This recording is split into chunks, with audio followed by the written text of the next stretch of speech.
Hey all, it's Bean, and we're going to be playing my favorite of the NES Mega Man titles, Numero Quattro. Now, I've been watching a lot of people playing this game lately, and for the most part, everyone's been doing a good job. That said, there's still some parts that people make a little bit harder than others. So what I'm going to do today is just play this game for y'all. We're going to take it nice and easy. We're going to show you how it's done. Maybe it'll help you out, maybe it won't. Let's get going.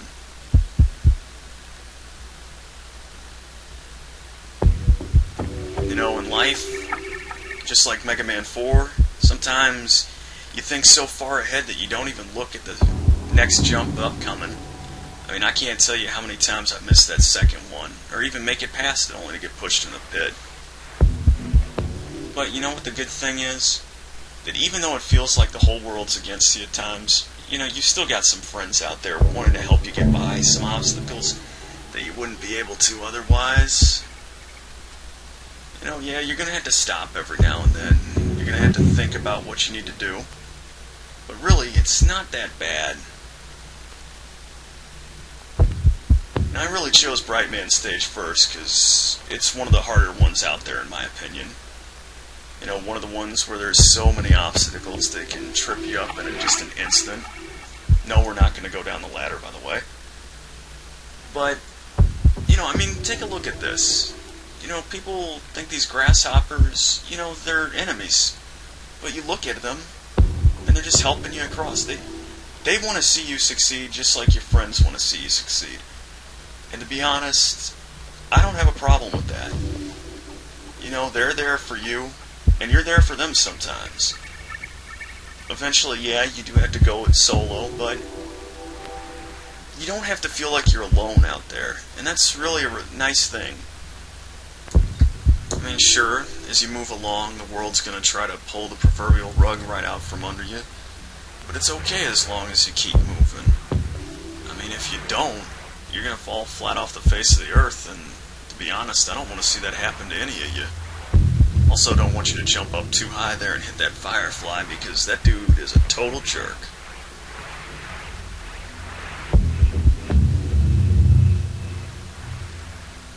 I think you got the idea.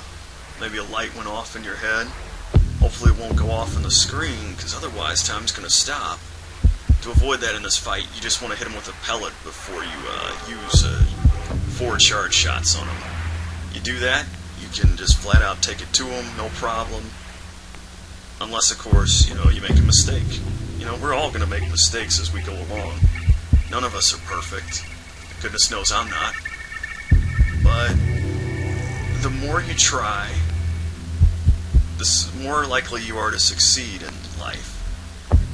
And here we are, We've just taken the first step on this journey together, and I think it's going pretty well right now.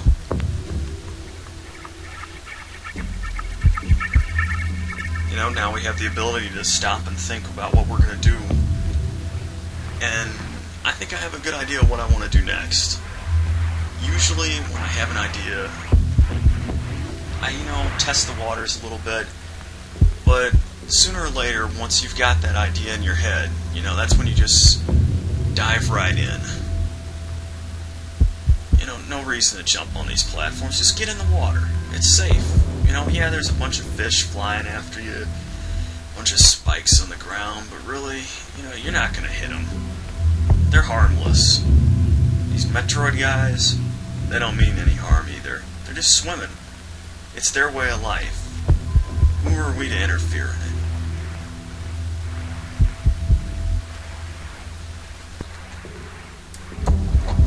It's an endless sea of possibilities out there.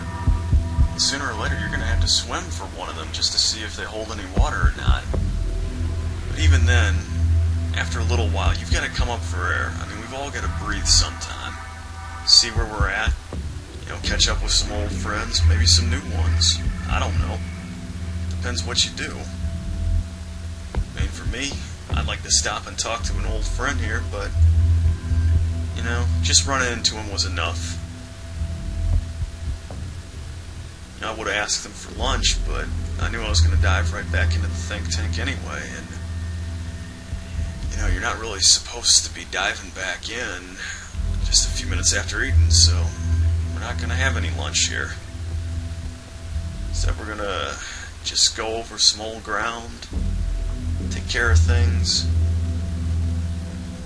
Definitely not going to dive down any deeper. I mean, we're deep enough. We don't need a wire to help get us through life and contact our friends. I mean, I already have the skills I need to get through this.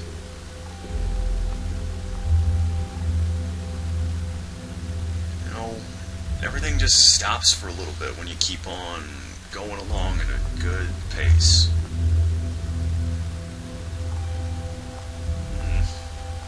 Now, Dive Man's one of those guys that can either be really easy or just a complete hassle. It just depends. To me, he's like a big bully. You know, the further you are away from him, the less trouble he's going to give you. You know, he's going to try and get close, try and bug you. You know, I don't really like being bothered by people like him. He's no good. Goodbye. I mean, you just get out of the way. He'll wear himself out. You can go on about your business, you know.